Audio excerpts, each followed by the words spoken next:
nombre del Padre, y del Hijo, y del Espíritu Santo. Amén. Dios te salve María, llena eres de gracia, el Señor es contigo. Bendita tú eres entre todas las mujeres, y bendito es el fruto de tu vientre, Jesús. Santa María, Madre de Dios, ruega por nosotros pecadores, ahora y en la hora de nuestra muerte. Amén.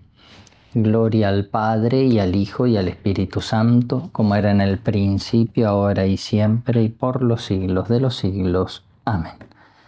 San Ignacio de Loyola, ruega por nosotros.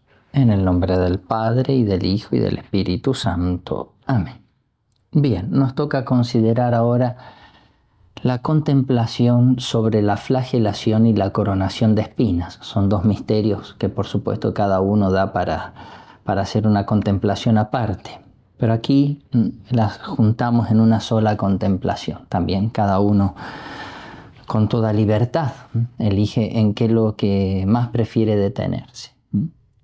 Como siempre, lo primero son los preámbulos, el ponernos en la presencia de Dios y adorarlo. En segundo lugar, hacer la oración preparatoria según el número 46 del librito de los ejercicios, pidiendo esa gracia a Dios para rezar bien, para que todas mis intenciones, acciones y operaciones sean ordenadas a su mayor gloria y para bien de mi alma. Luego la historia. Aquí breve, tiene que ser una consideración breve, como Pilatos hace azotar a Jesús, pensando que con ese castigo después lo va a poder dejar libre. Y después de la flagelación, como los soldados toman a Jesús como rey de burla y lo coronan de espinas. La composición del lugar es el pretorio, en el palacio de Pilato, es el lugar donde Jesús es azotado. Y la composición del lugar, que es el fin de la contemplación y lo que tenemos que lograr de alcanzar con esta oración. Es ese dolor con Cristo doloroso, quebranto con Cristo quebrantado, lágrimas, pena interna de tanta pena que pasó por mí, por mis pecados. Bien, hacemos como en las otras contemplaciones una breve introducción también sobre la sábana santa, recordando que la pasión de Cristo se puede considerar bajo distintos aspectos, ¿no? Siempre lo principal es seguir los evangelios, pero también tenemos otros medios que nos pueden ayudar a profundizar, a conocer este misterio inagotable que es el misterio de la pasión, ¿no? Bien, en la sábana santa se puede leer toda la pasión de Cristo como si fuera un libro, ¿no? Por eso algunos estudiosos la llaman el atlas de la pasión de Cristo. La sábana santa también es llamada la madre de todas las reliquias, porque es la reliquia más conmovedora, ya que nos ofrece la auténtica imagen de Cristo autografiada con su sangre. En la sábana santa, las dos figuras que aparecen, la imagen frontal y la imagen dorsal, están formadas por manchas de dos tipos y colores distintos. En primer lugar, la imagen del cuerpo, que es de un color amarillento, que se diferencia del color de la misma tela solo por mayor intensidad. Y en segundo lugar, hay zonas ensangrentadas que se caracterizan por tener un color marcadamente rojizo.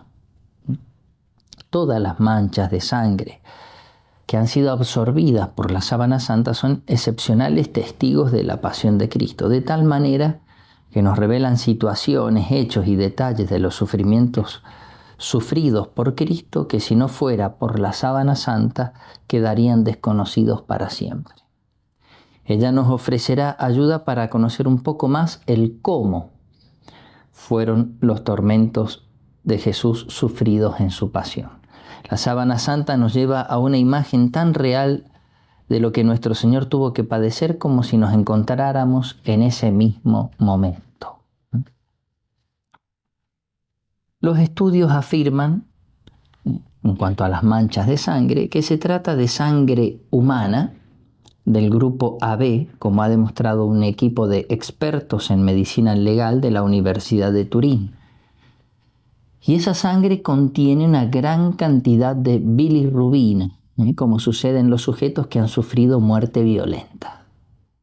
La gran cantidad de bilirrubina en la sangre indica que esa persona ha sufrido mucho, y al mismo tiempo la bilirrubina hace que la sangre tome un color rojo vivo. Por eso las manchas de sangre que aparecen en la sábana santa tienen un color rojo muy intenso. No todas las manchas de sangre tienen el mismo aspecto o las mismas características. Otra prueba que demuestra la autenticidad de la sábana santa. Las manchas de sangre en la cabeza son de dos tipos. Hay manchas de sangre venosa y hay manchas de sangre arterial. También se encuentra sangre posmortal, por ejemplo en la herida del costado, y en las otras heridas sangre vital. Todo esto se puede descubrir solamente gracias al microscopio, por eso no es una obra humana, ni de la Edad Media, es solamente algo que es efecto de la resurrección del Señor, que dejó estampada, ¿no?, su imagen, y junto con su imagen las manchas de sangre, ¿no? Bien, las manchas de sangre han quedado marcadas para siempre. Recordemos, y para que siempre recordemos la pasión de nuestro Señor Jesucristo. Así lo enseña el Papa, o lo enseñaba hermosamente el Papa Benedicto XVI, el 2 de mayo del 2010 en Turín. Decía el Papa: ¿cómo habla la sábana santa? Habla con la sangre. Y la sangre es la vida. La sábana santa es un ícono escrito con la sangre. Sangre de un hombre flagelado, coronado de espinas y herido al costado derecho. Pasamos ahora a la flagelación. Bien, antes de pasar a la condena, tenemos que hacer mención de otro gran tormento que Jesús sufrió en su corazón. Recordemos que Pilato había tratado de negociar la salvación de Jesús, poniéndolo como alternativa frente a Barrabás. Pero el pueblo, influenciado por los sacerdotes, escribas y fariseos, eligió a Barrabás, despreciando y humillando a Cristo. Aquí nuestro Señor sufrió una gran injuria y una gran ingratitud de parte del pueblo. El pueblo cometió un gran pecado. El mismo San Pedro, después de Pentecostés, se lo echará en cara a los judíos. Hechos de los Apóstoles, capítulo 3. Dijo Pedro: Dios ha glorificado a Jesús, a quien ustedes entregaron y negaron en presencia de Pilato, cuando éste juzgaba que debía soltarlo. Ustedes negaron al santo y al justo y pidieron que se dejara en libertad a un asesino. El pueblo eligió a Barrabás, el pueblo eligió a un asesino. Bien, en cierta manera, más o menos lo mismo hacemos nosotros cada vez que nos dejamos llevar por nuestras pasiones, cada vez que nos alejamos de los mandamientos. Elegimos la esclavitud del pecado. Podemos decir que elegimos a Barrabás y despreciamos la gracia de Cristo, que nos hace libres de verdad. Bien, en cuanto al tormento ahora de la flagelación, escribe San Juan en su Evangelio, capítulo 19, versículo 1, Pilato tomó a Jesús y lo azotó. No le hace falta al apóstol y evangelista describir nada más, porque todos en esa época entendían perfectamente lo que eso significaba. Muchos de sus lectores seguramente tuvieron ocasión de presenciar en vivo y en directo ese triste espectáculo. Pero para valorar con más precisión esta escueta afirmación evangélica, tomó a Jesús y lo azotó, tenemos que recordar lo que aquel suplicio realmente significaba, según los datos que se poseen de la antigüedad. Según la historia antigua, existían dos formas o modos de flagelar: el modo judío y el modo romano. Los judíos practicaban la flagelación de una forma más benigna. Según la ley del Antiguo Testamento, en el libro del Deuteronomio, capítulo 25, solo se podían dar hasta 40 golpes. Y para que la ley, es decir, involuntariamente, no se traspasase, solo se daban 39. y se aplicaba con una correa retorcida 1 o 2 veces. Por el contrario, los romanos tenían prohibido por la ley que se aplicase este suplicio de la flagelación por la crueldad con la cual ellos lo aplicaban a los mismos ciudadanos romanos. Solamente se podía aplicar a los esclavos y a los no romanos. La flagelación romana se daba con el flagellum, y este castigo era usado como medio de tortura para obtener información o como para castigar cualquier delito menor. También se usaba como un castigo que precedía a la crucifixión. En este caso, el condenado era flagelado mientras se dirigía al lugar del suplicio. Este flagellum, como instrumento, tenía 2 formas.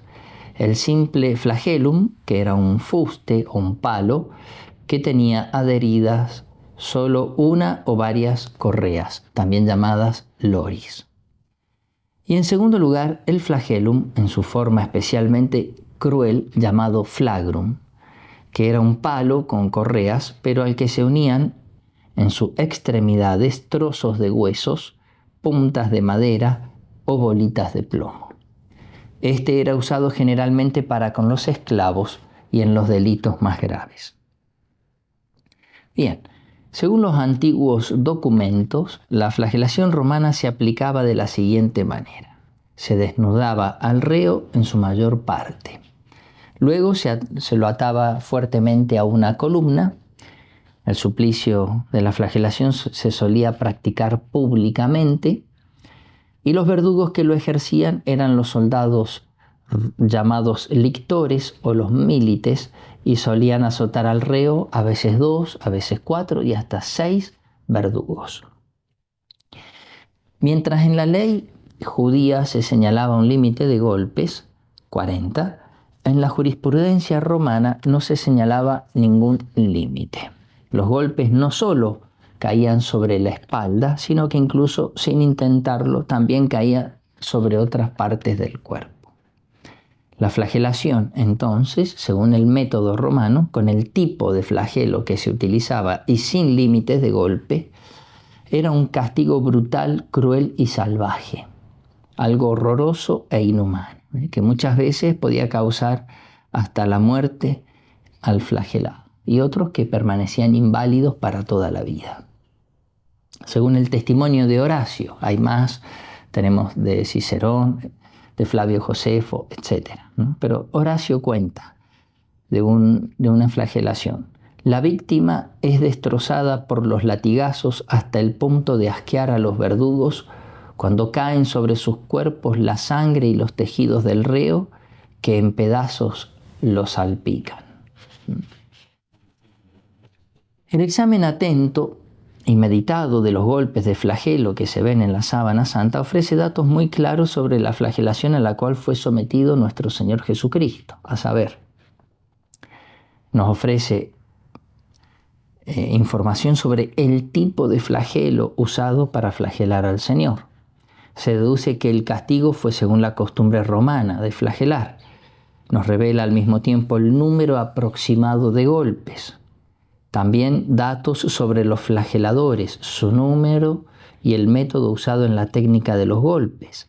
Nos revela la postura de Cristo durante el suplicio y que fue desnudado totalmente y atado a una columna baja. Y también nos ayudará a deducir la duración de la flagelación. Bien, la ejecución de la flagelación fue confiada a los soldados de Pilato, muy posiblemente tropas auxiliares sirianas y samaritanas, que tenían un odio feroz a los judíos. Como sabemos, entre los judíos y samaritanos no se dirigían la palabra. Normalmente, para llevar adelante las torturas, eran elegidos los soldados de entre los más fuertes, los más belicosos, los crueles y hasta los más sádicos de la tropa, porque esto es algo cruel, es algo inhumano, ¿no? Hacer sufrir hacia otra persona, ¿no? Realmente había que tener un sadismo especial, ¿no? Según los datos que nos ofrece la Sábana Santa, los verdugos flagelantes fueron principalmente 2, uno a cada lado de la víctima, situados como a 1 metro de distancia y algo detrás de ella. Los verdugos debían ser excelentes profesionales del látigo. No olvidemos que la flagelación la ejecutaban ejecutaban hombres que provenían del gymnasium flagri, es decir, de la palestra del látigo. Se entrenaban para esto, como también se entrenaban para crucificar. Esto nos habla también de lo que era el paganismo, ¿no? Hasta dónde llegaba. El paganismo que cambió con el cristianismo, ¿no? Esos juegos también de gladiadores en el circo, ¿no? Bien. Realmente inhumano. Bien, la sábana santa nos ayuda incluso a establecer qué parte golpeó cada verdugo. En este punto seguimos un estudio muy atento de Monseñor Giulio Ricci, que estudió más de 50 años la sábana santa. En cuanto a la región dorsal, pueden ver en la diapositiva como el flagelante colocado a la izquierda golpeó preferentemente la cintura y gran parte de la espalda. Y aquí lo pueden ver y observar en color rojo los azotes que dio este verdugo. En cambio, el situado a la derecha golpeó casi él solo toda la parte de las extremidades inferiores y una parte de la espalda izquierda. Las marcas que dejó este verdugo se pueden observar en color negro. Eso en cuanto a la región dorsal. En cuanto a la región frontal, el flagelante colocado a la izquierda golpeó preferentemente las extremidades inferiores y las marcas de este flagelador se pueden observar en color rojo. Y el flagelante situado a la derecha golpeó preferentemente la parte superior, abdomen y tronco. Las huellas que dejó este verdugo están en color negro. Bien, los golpes, como se puede observar también en la diapositiva, se ubican en forma de abanico. Todos los golpes convergen a la perfección en un punto, es decir, en un brazo que azota. Es muy importante aclarar que cada terminación, sean huesos o bolitas de plomo, no eran perfectamente redondeadas, sino que tenían puntas y por eso no solo era contundente, sino que también eran lacerantes. Es decir, cada azote, cada golpe que recibía el reo, le abría la piel, la desgarraba y provocaba la salida de sangre a cada golpe. Por lo tanto, el azote empleado con Jesús fue el más lacerante, el más doloroso de los usados por los romanos, el llamado flagellum taxillatum, en cuyos extremos se hallaban ensartados pequeños objetos que podían ser de madera, hueso o metal. Cada cuerda tenía 2 taxili, unidos entre sí por un alambre, tomando la forma de pequeñas pesas de gimnasia de más o menos unos 3 centímetros de longitud y con un peso conjunto de unos 30 a 40 gramos aproximadamente. Estaban sujetas al extremo de la cuerda y como prolongación de la misma. Pueden ver también en la diapositiva las marcas cicatrizadas de una flagelación en un esclavo, mucho más reciente, pero para ver las tremendas consecuencias que deja una flagelación o una persona que es azotada. Bien, este flagelo era conocido como el horrible flagellum taxillatum. Y debido al dolor punzante y abrasador que provocaba cada latigazo, era llamado por los soldados o por el populacho el escorpión. Bien, los efectos que producía la flagelación con el flagrum taxillatum en las víctimas han sido descritos por varios autores de la antigüedad. Vamos a hacer como un resumen de los efectos que produce este flagelo llamado escorpión, ¿no? Y que expresan un gran dramatismo. Hablan, por ejemplo, rumpere, es decir, rompía las carnes, rompía al azotado, no lo destrozaba. Pincere, machacar, forare, agujerear, barrenar, fodere, es decir, cavar, excavar. En cuanto a los efectos del flagrum taxillatum o escorpión, podemos recordar el testimonio de Eusebio de Cesarea. Dice que a los mártires de Esmirna se les veía desgarrados por los azotes hasta el punto de vérsele las venas y las arterias más interiores, y que aparecían las entrañas y las partes más íntimas del cuerpo. Realmente cosa atroz, ¿no? También está documentado que el atormentado quedaba frecuentemente tendido en tierra, sin sentido y bañado en sangre. Otras veces tendido en tierra y retorciéndose por el dolor y con gran frecuencia expirando, es decir, muriendo en el mismo suplicio o teniendo que quedarse en el lecho por mucho tiempo y, como ya dijimos, muchos quedando lisiados para toda la vida. Al recordar estos efectos de la flagelación por el terrible flagrum, no podemos olvidar que en la flagelación de Cristo, como dice el doctor Giudica Cordiglia, los golpes cayeron sobre una piel ya maltratada anteriormente con equimosis y con muchas contusiones, y sobre todo sobre una piel que, esto lo hemos repetido en varias contemplaciones, pero es importante siempre tenerlo presente porque no es un detalle menor. Y es la hematidrosis. Es en el huerto de sangre, el sudor de sangre.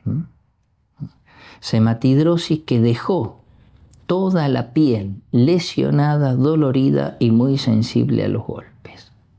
Entonces esto es muy importante tenerlo en cuenta, la hematidrosis.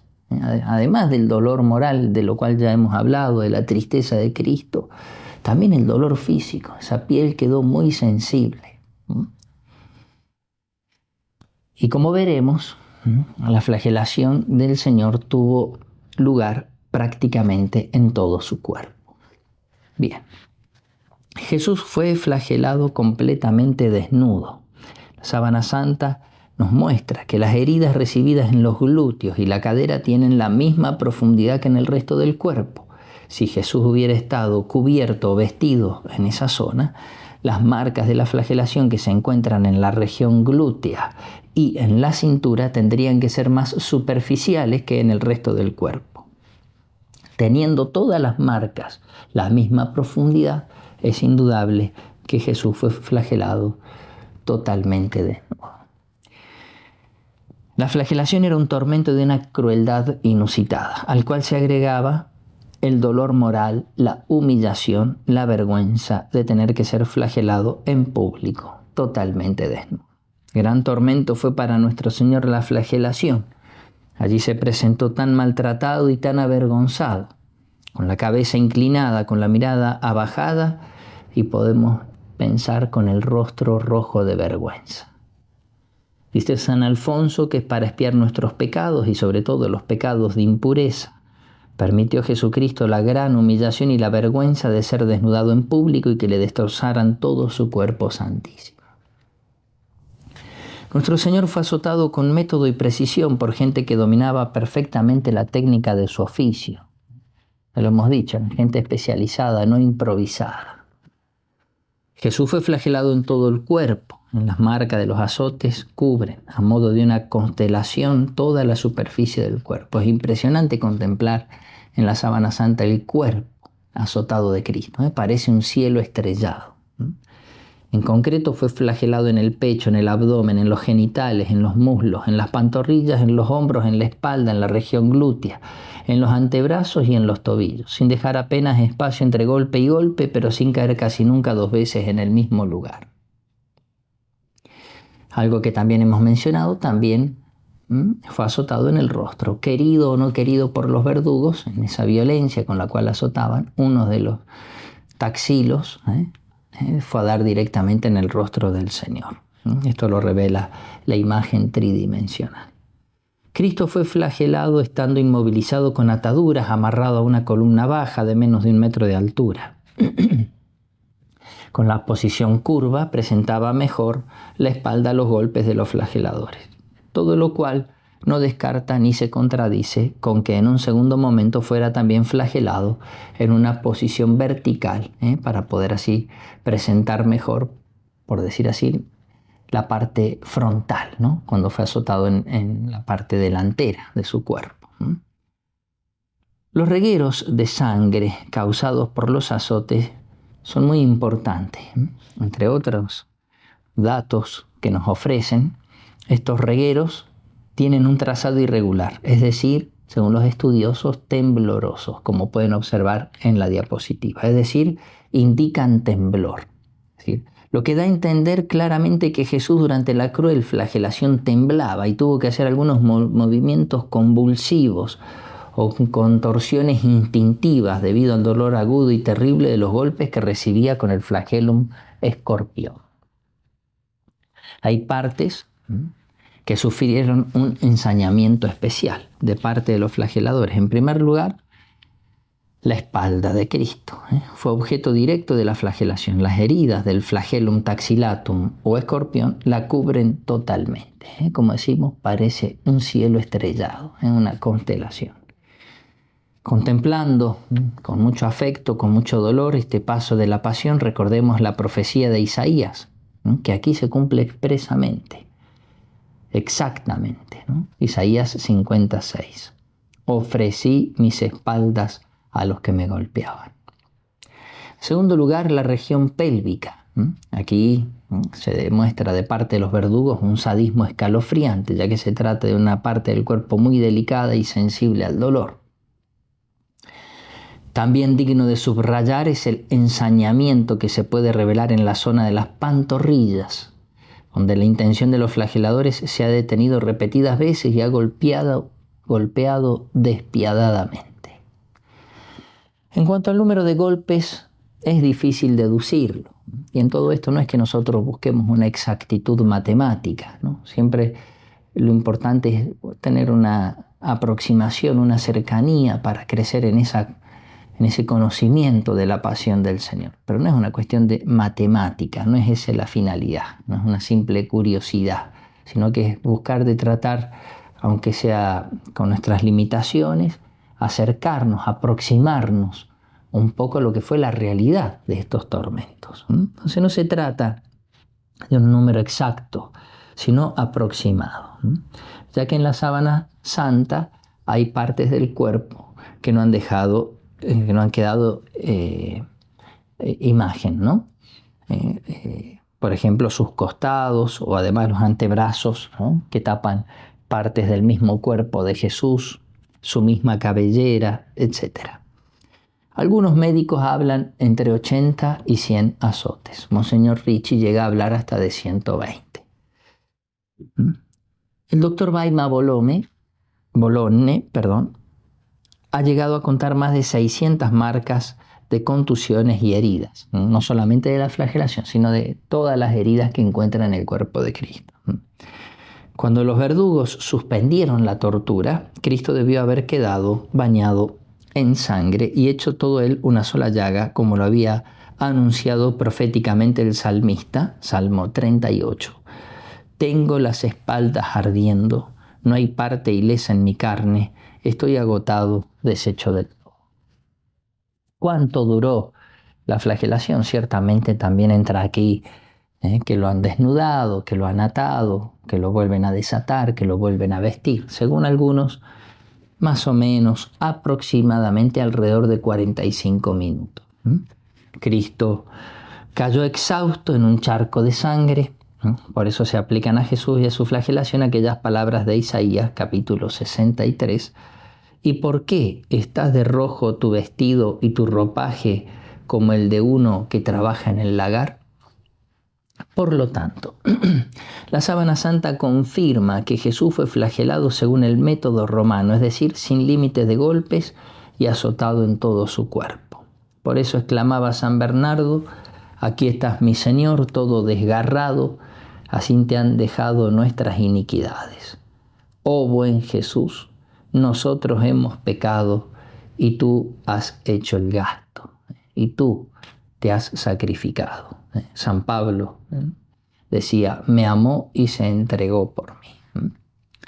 A modo de síntesis podemos decir que Jesús pocas horas antes de la flagelación gozaba de una óptima salud.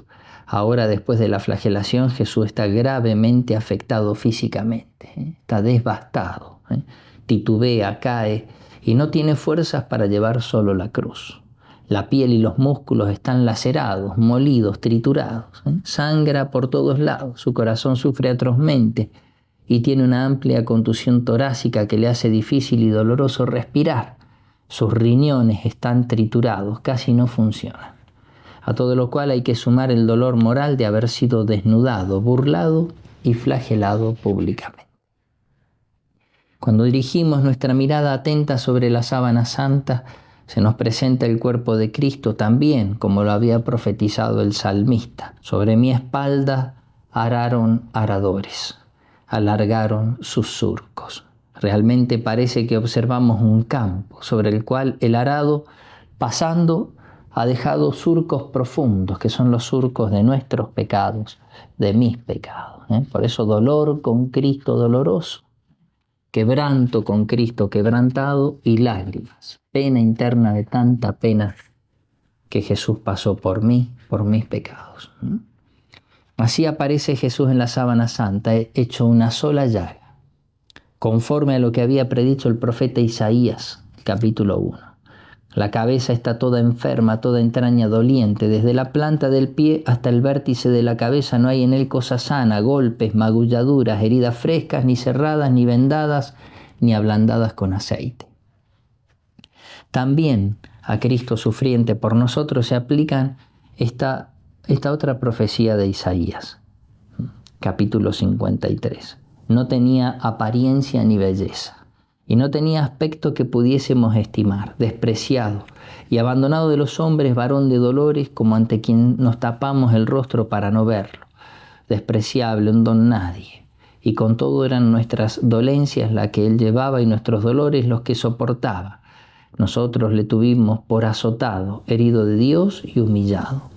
Él soportó el castigo que nos trae la paz y con sus cardenales hemos sido curados. Bien. En segundo lugar, la coronación de espinas. Los soldados romanos, habiendo escuchado la acusación contra Cristo de que era el rey de los judíos, van a desatar en un judío todo el desprecio y el odio que tenían contra los israelitas. Flavio Josefo cuenta que los soldados romanos tenían un odio especial a los judíos. Veamos detenidamente los diversos elementos que según los evangelistas entran en la escena de la coronación de espinas. Los soldados, en primer lugar, lo despojaron de sus vestiduras, se entiende de la cintura para arriba. Le pusieron una clámide, es decir, un manto rojo, que los soldados romanos llevaban encima de la armadura. Querían disfrazar irónicamente a Cristo como un rey. Después de esto lo obligaron a sentarse en un trono de burla, lo que explica mejor la facilidad de realizar en la persona de nuestro Señor las siguientes injurias. Lo abofetearon, le pusieron en las manos una caña por cetro real y como todo rey necesita una corona, idearon una broma terrible. Como dice Mateo, trenzando una corona de espinas se la pusieron sobre la cabeza, es decir, lo coronaron de espinas. Y mientras se arrodillaban grotescamente ante él, lo saludaban diciendo, salve rey de los judíos, imitando el saludo militar al emperador, salve César Augusto. También le escupían en el rostro, con todo lo que este tormento tiene de soez, de bajo y de repugnante. Y le golpeaban finalmente con la caña que le pusieron en las manos y con ella le golpearon la cabeza, ya coronada de espinas, con lo cual a cada golpe y con gran sadismo aumentaban el dolor de la coronación de espinas. Hay un dato histórico muy sorprendente. Un solo hombre en toda la historia de la humanidad fue coronado de espinas. Por los santos evangelios sabemos que fue el caso de Cristo. Los romanos, se sabe por documentos históricos, flagelaban y crucificaban a miles de personas, de condenados. Pero no se conoce ni un solo ejemplo, a excepción de Cristo, de alguien que fuera flagelado, crucificado y coronado de espinas. Nuestro Señor Jesucristo. Eso identifica perfectamente que el hombre que fue envuelto en la sábana santa es Cristo, porque el hombre envuelto en la sábana santa fue flagelado, crucificado y coronado de espinas. ¿Con qué plantas se trenzó la corona de espinas? Dos plantas, la Potherium spinosum, que usaban como leña para encender fuego o alumbrarse, tipo arbusto, y la Sisyphus spinacristi. Mezclando estos dos arbustos, se trenzó la corona de espinas. Esas ramas que se usaban para calentarse, para cocinar, para alumbrarse. Es lo que tenían a mano los soldados para ese momento, porque fue todo ciertamente improvisado. La corona no tenía forma de anillo, como suelen representar los artistas, sino probablemente forma de casco. Esto lo confirma la sábana santa, ya que las heridas de las espinas están repartidas por todo el cráneo. Además, las espinas fueron enterradas por los golpes de caña, en medio de burlas y otros tormentos, y también por las caídas del Señor camino al Calvario. Bien, lo seguro es que sobre toda la frente, como se puede observar en la síndone, al menos 13 espinas perforaron la frente del Señor. En cuanto a la región occipital, la nuca, se puede contar al menos unas 20, y así tenemos ya 33 heridas. Teniendo en cuenta las regiones donde no hay huellas, la parte superior de la cabeza, porque Jesús fue sepultado con una mortaja, el doctor Rodante deduce que al menos en total unas 50 espinas torturaron la cabeza del crucificado. Un poco más, un poco menos. Más o menos eso. Como consecuencia de las caídas que causan horror, ya que Jesús no podía frenar la caída porque llevaba las manos atadas al patíbulo, la cabeza se golpeaba con fuerza contra el suelo pedregoso y además el patíbulo, el palo horizontal, se correría hacia la cabeza golpeando fuertemente la nuca cubierta con las espinas. Por eso la nuca aparece en la sábana santa horriblemente maltratada. Bueno, otra consecuencia de las caídas es que la nariz, la frente y los pómulos aparecen fuertemente escoriados, es decir, donde hay lugares donde falta la piel, y es por esos golpes tan violentos como fueron las caídas. La coronación de espinas causó una gran hemorragia de sangre. Las heridas en el cuero cabelludo son dolorosísimas y muy sangrantes. Esta foto que ustedes pueden observar en la diapositiva es obra del profesor Tamburelli, que con una computadora hizo identificar todo lo que hay de sangre en el rostro de Cristo y apareció esta imagen impresionante. Para comprender algo del tormento, la crueldad y el dolor de esta tortura, afirma el doctor Lacava, basta considerar que la frente, las sienes y en general todo el cuero cabelludo poseen una extraordinaria sensibilidad que se deriva del nervio trigémino y en parte de los nervios cervicales, cuyas afecciones o lesiones, como muy bien sabemos, por propia experiencia son de las más dolorosas del cuerpo humano, como cuando sufrimos un dolor de muelas o de oídos. En esas enfermedades se ven afectados estos nervios. Tenemos que considerar además que las sienes y la frente son lugares cutáneos donde la sensibilidad dolorosa es exquisita.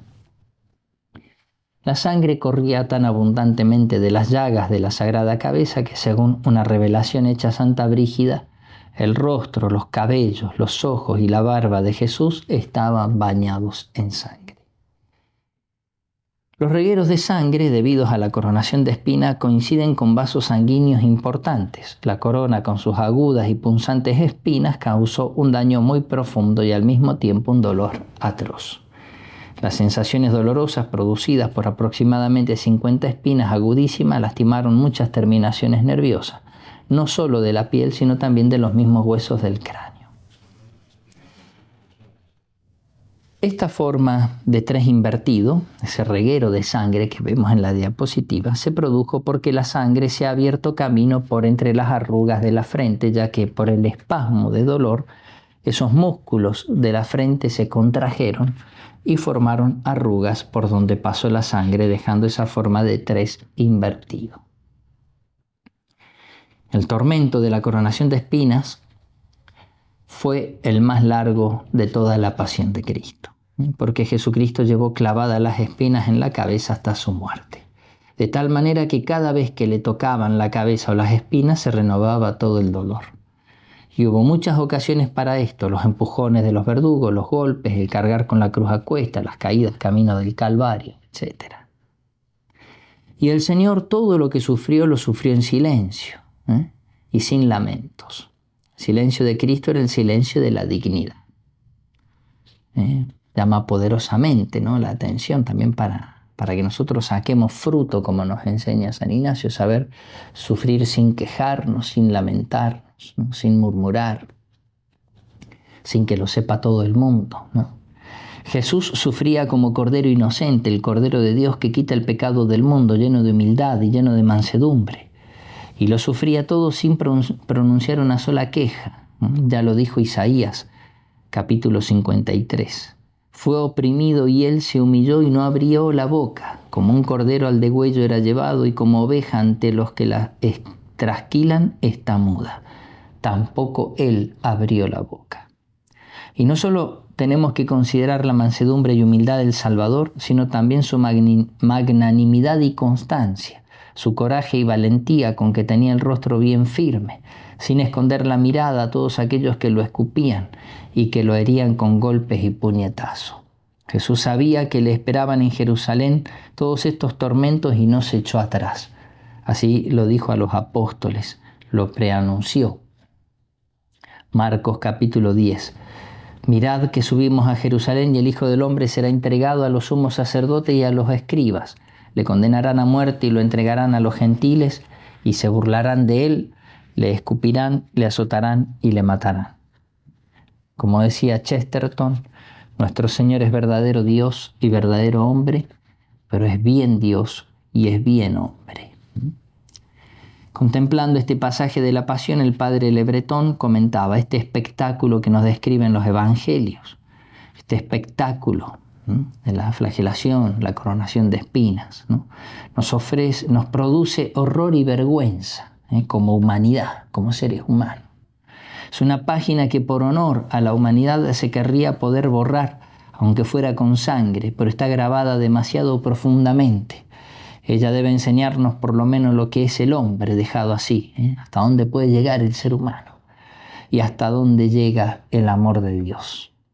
San Agustín, contemplando este misterio, decía: las espinas que a cada paso lo herían más y más fueron meros instrumentos de la pasión de Cristo. Sobre todo nuestros pecados y en especial nuestros malos pensamientos fueron las crueles y verdaderas espinas que traspasaron la cabeza de nuestro Salvador.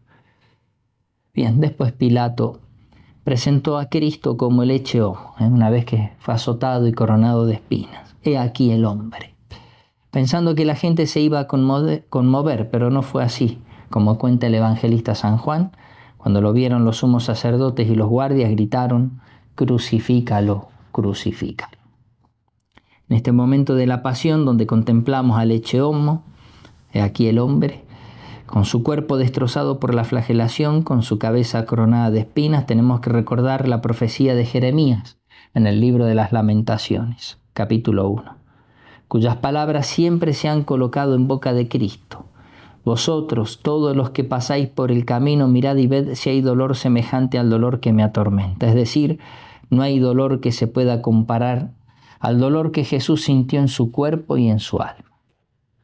Bien, para ir terminando, como reflexiona el padre Carreño en la contemplación del rostro del Señor en la sábana santa, nos maravilla que el siervo sufriente de Yahvé, aquel que sufrió tanto, la coronación de espinas y en la flagelación y en la crucifixión, haya conservado en el culmen de sus humillaciones toda aquella sobrehumana majestad y belleza.